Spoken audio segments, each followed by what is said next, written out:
Imagine a city where gold was so common, its ruler once crashed the economy of an entire continent just by passing through. Picture universities older than Oxford, filled with hundreds of thousands of books. Envision walls stretching farther than the Great Wall of China, built without modern tools. This wasn't Europe. This wasn't Asia. This was Africa before colonialism rewrote its story. For centuries, we've been fed a lie that Africa was a dark, empty continent waiting for European civilization. But the truth? These lands birthed empires so wealthy, so advanced, that their gold literally built the Renaissance. Let's start with the most glaring proof, the Mali Empire. When Mansour Musa, its emperor, journeyed to Mecca in 1324, his caravan included 60,000 people each carrying pure gold bars.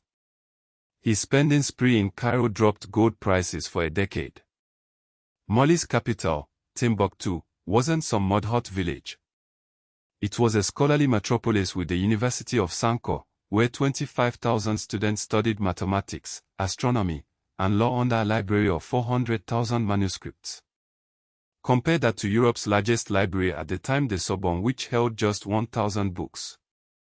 Yet when Portuguese explorers arrived in the 1400s, they called these lands unknown. Unknown to whom? The Songhai Empire, Mali's successor, fielded an army of 100,000 soldiers larger than any European force and controlled trade routes that funneled African gold to Venice and Genoa. That gold minted the florins and ducats that funded Da Vinci and Michelangelo. Down the coast, the Benin Empire built earthworks covering 4,000 square miles a feet unmatched until the Industrial Age. Their bronze sculptures, looted by the British in 1897, were so detailed that Europeans initially refused to believe Africans made them. And at Great Zimbabwe, stone towers without mortar stood 11 meters high, while its traders shipped gold to China centuries before Columbus sailed. So how was this history erased?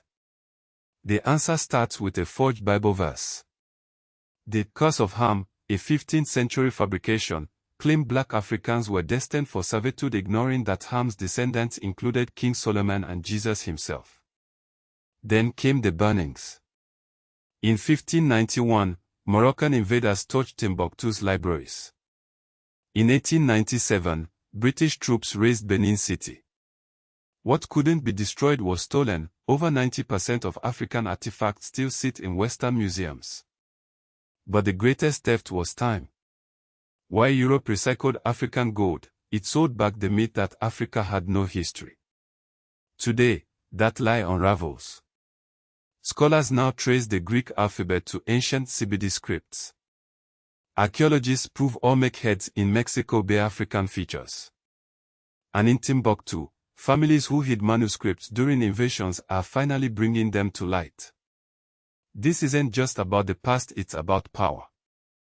Because if Africa was never backward, then colonialism wasn't progress. It was sabotage.